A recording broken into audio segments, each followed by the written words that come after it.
All right. Are we live? Can you see me? Can you hear me? Leave a comment. Let me know. I want to answer some questions today. Sorry, we're a little late getting started. Had some trouble with the software. YouTube changed some things around, but I think we fixed it. Hopefully. Can you see me? If so, let me know. Somewhere down here. Or over here, depending on your browser, phone, etc. There we go. Everyone's saying reverb. Yeah, it's the sound of owning less. I don't have anything on the walls. I don't have anything around me. So, we're going to go ahead and get started. Thank you all for joining me today. I know there's probably a little bit of echo. I tell you what, I can put these headphones on. That might fix a little bit of it. I don't have a ton of time today, but I wanted to answer some questions. So let's try this out. But I want to do something different here.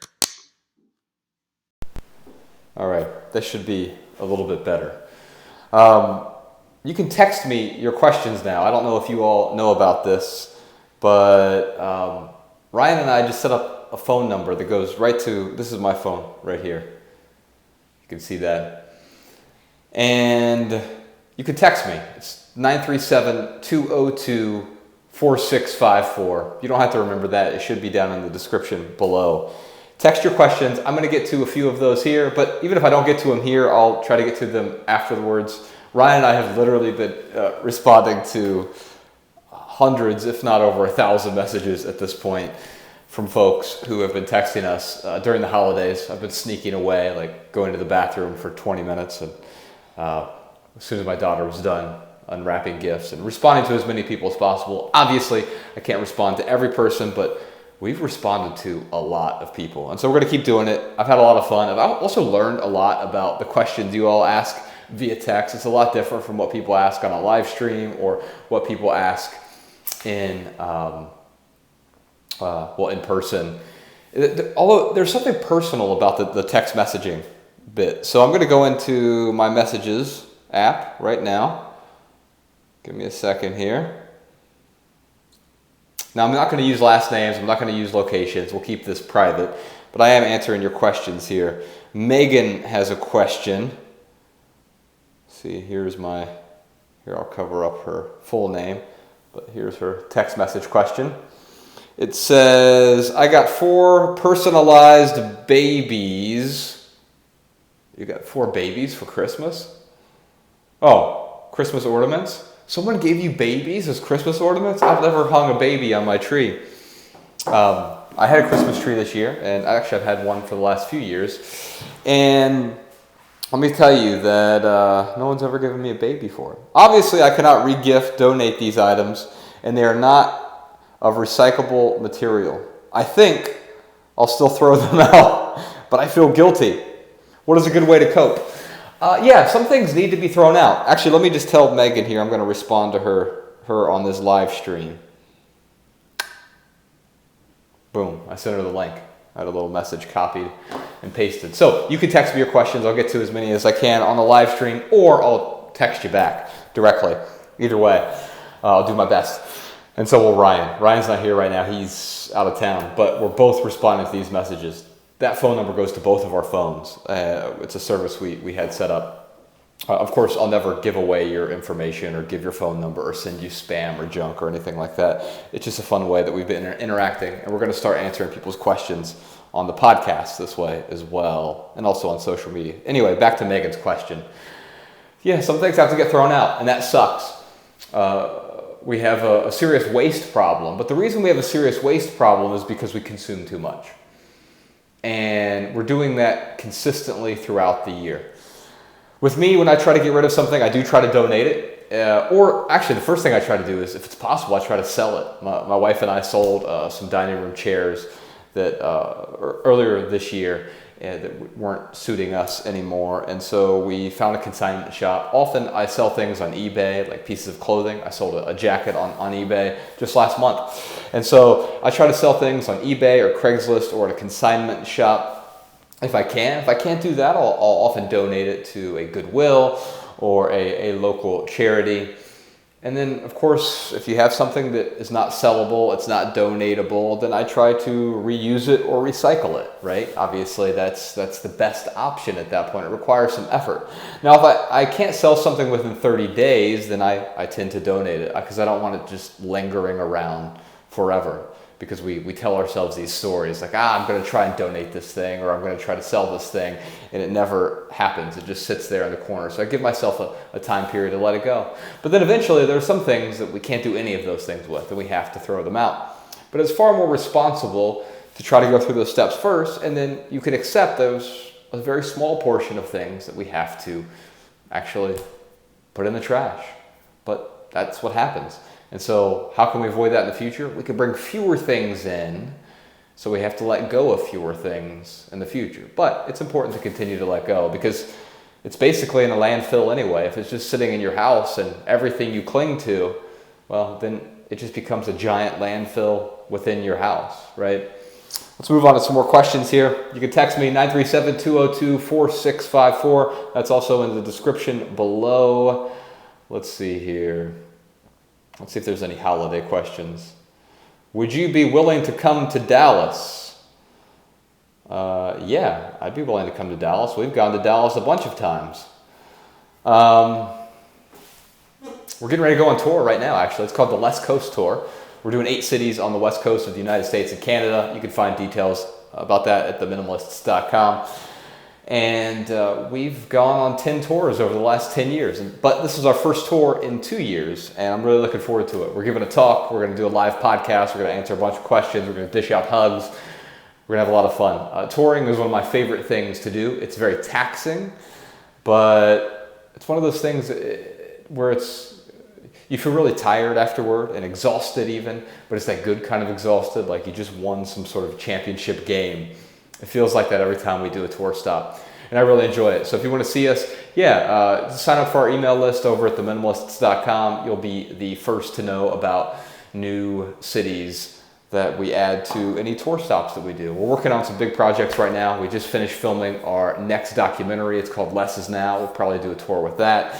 We are finishing up our next book. It's called Love People Use Things. We'll probably do a tour with that. If you want to show up, get on our email list at theminimalists.com. So yes.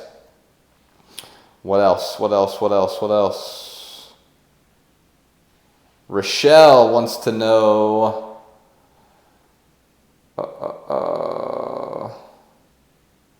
I've been a follower for about a year now, and I'm ready to live a more minimal lifestyle. However, I'm having a hard time getting started. For instance, I'll go to sleep with every intention of going through my dresser drawers in the morning.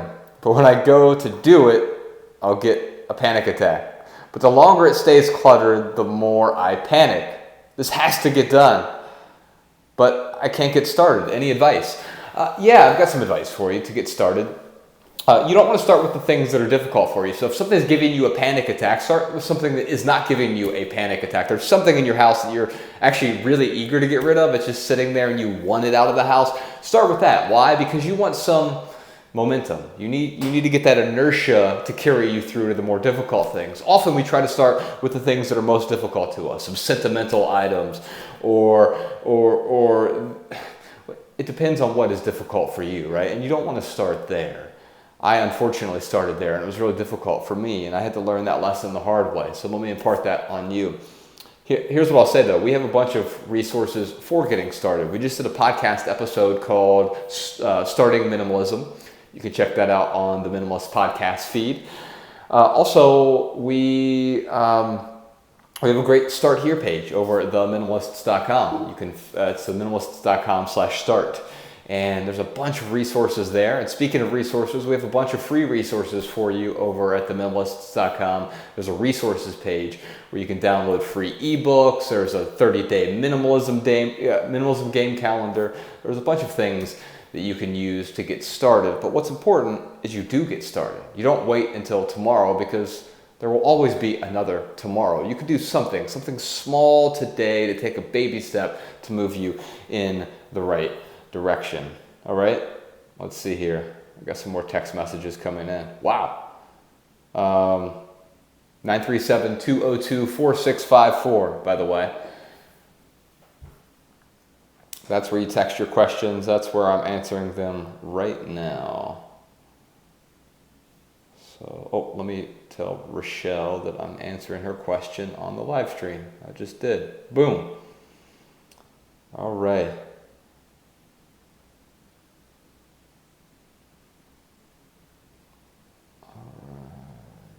A bunch of Merry Christmases and post-Merry Christmases. All right, Stephen says, it's a long text message, but I'll do my best to get to it. I'll cover up his name here. All right, Stephen says, Merry Christmas. My name is Stephen. A few years ago, I decided that Facebook was fostering superficial relationships. Yeah, I think it certainly can.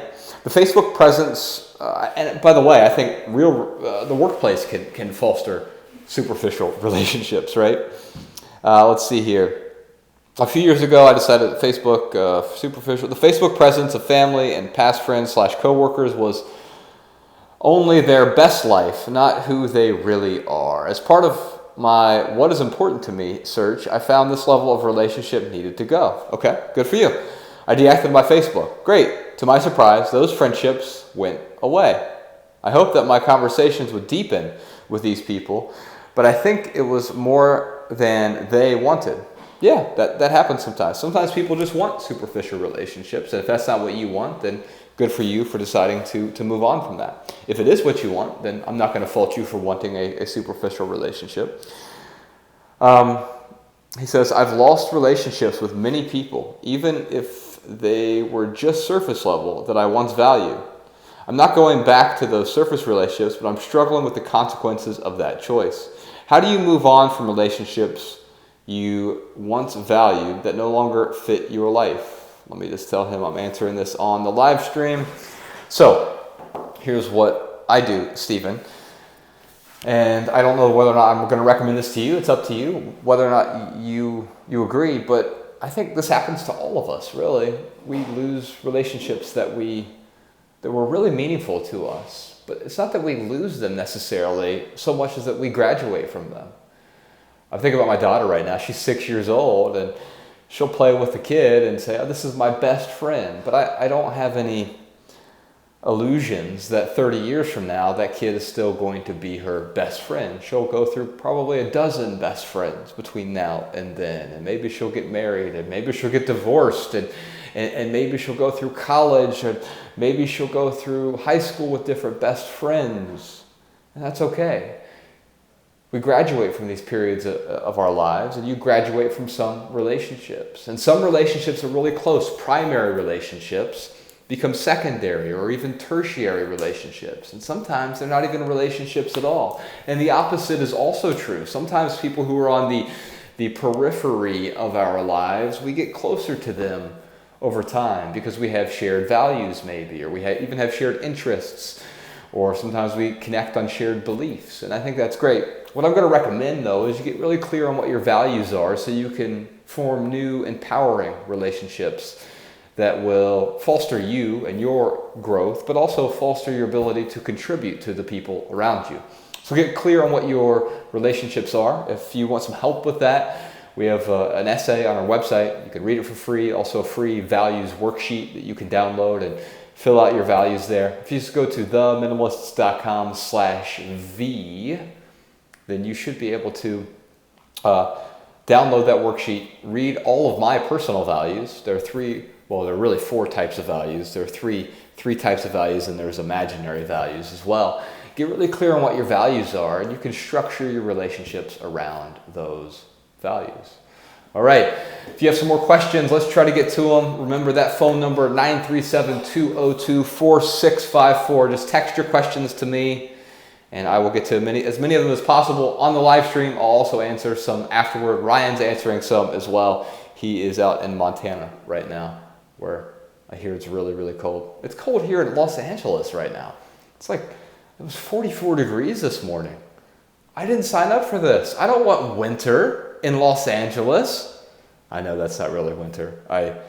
I grew up in Ohio, right? And then lived in Montana. That's some real winter. Anyway, let's get to some more questions here. Text them to me. That phone number is below in the description as well. All right. Kayla says, I'm watching your live stream right now. Hi, Kayla. Here's her text. Whoop. All right.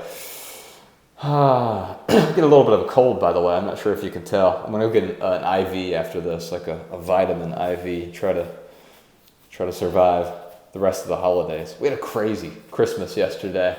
Crazy fun. Ella got up not crazy early, thankfully, but she opened her gifts that were under the tree. She still thinks Santa is real, even though I don't lie to her, and so I won't ever tell her that Santa is real.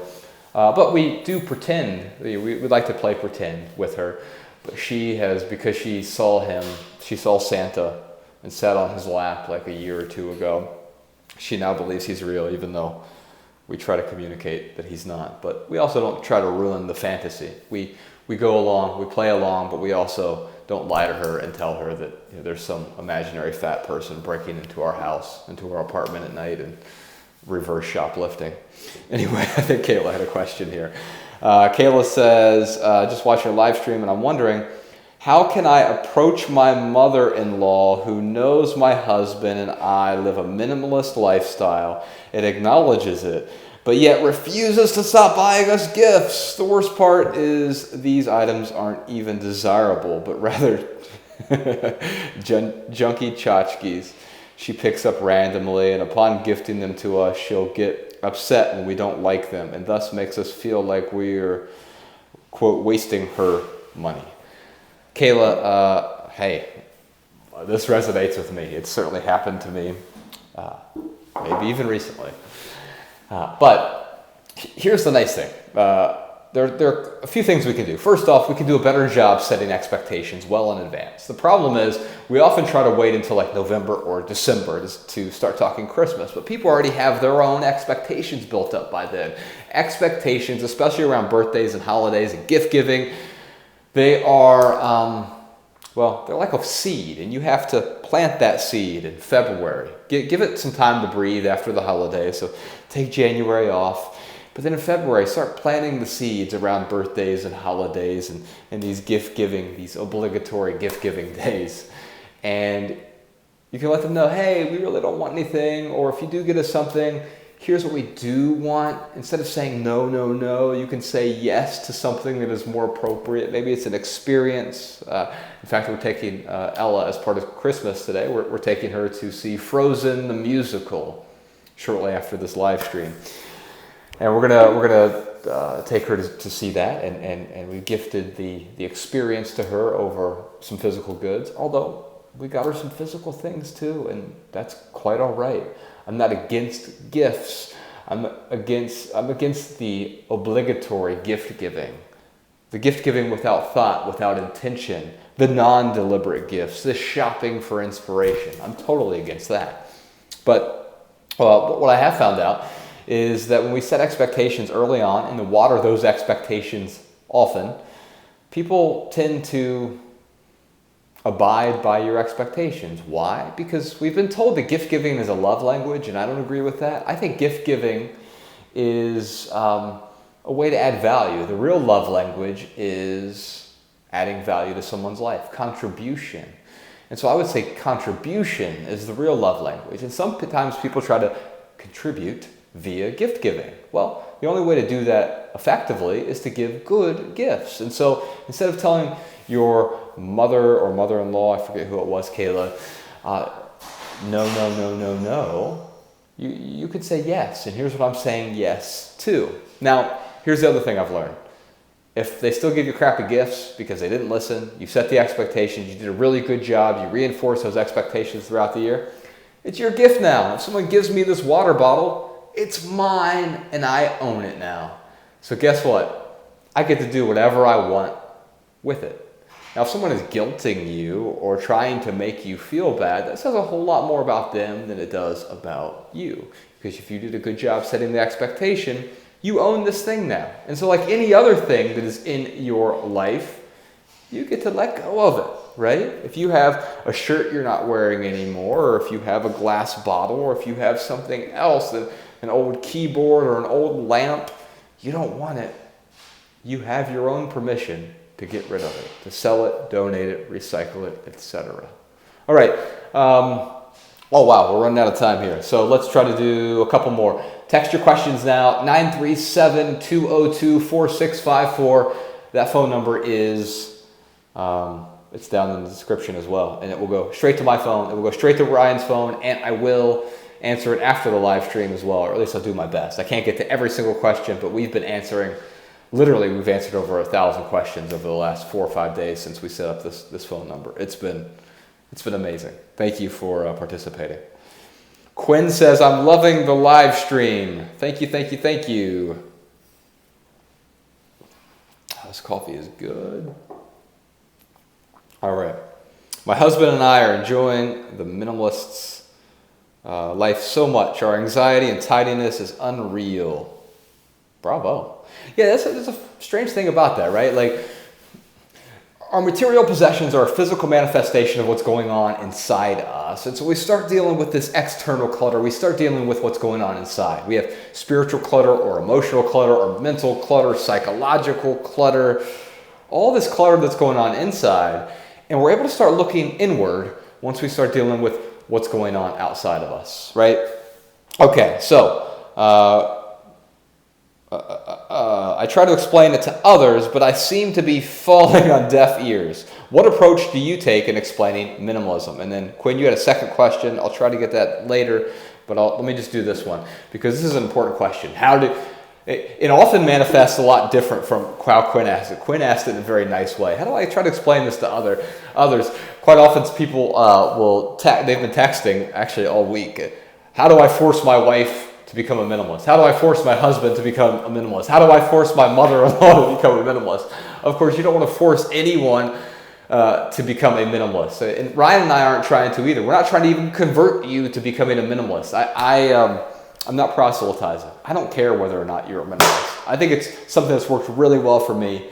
It's a lifestyle that has added immense value to my life. It's a tool that has added value to my life. But it doesn't make my life perfect. It doesn't make my life pain-free. It doesn't perfect everything. But in fact, it doesn't even make it easier. It makes it simpler, right? And so how do I explain that to others? Well, let me explain to you how I've explained it to others. Not with the how or the what. Although that seems counterintuitive, right? Because minimalism starts with the stuff. So I want to explain to you, if I love you, I care about you, I want you to know about this thing, I'm going to explain how I did this, what I decluttered, how I simplified my life, what I'm getting rid of. How can you do it? What would happen to you if you simplified as well? But that falls on deaf ears because it feels accusatory. Here's what you're supposed to do. You don't want to do that. And so instead of the how and the what, you want to explain the why. What are the benefits of simplifying? And you don't have to use the word minimalism. Minimalism can often sound aggressive to people. They think of stark white walls and owning 50 items, and they throw their hands up and they say, I don't want to do that. That's not for me. Well, what if you were just to ask them the question? What if you were to start a conversation with someone, and instead of saying, here's what I'm doing and you should do this too, what if you start the question with, hey, how might your life be better with less? You know, I've never thought about that. What a weird question. And so what you'll find, though, is that their answers are going to be different from your answers, because the benefits for simplifying are different for many of us, right? For me, it was initially getting control of my finances. I made good money back in the corporate world. I was working 80 hours a week, most weeks, but I had lots of debt.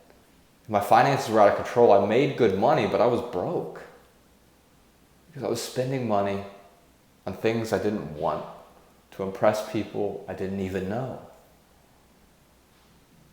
What a terrible recipe. Actually, it's a great recipe for discontent.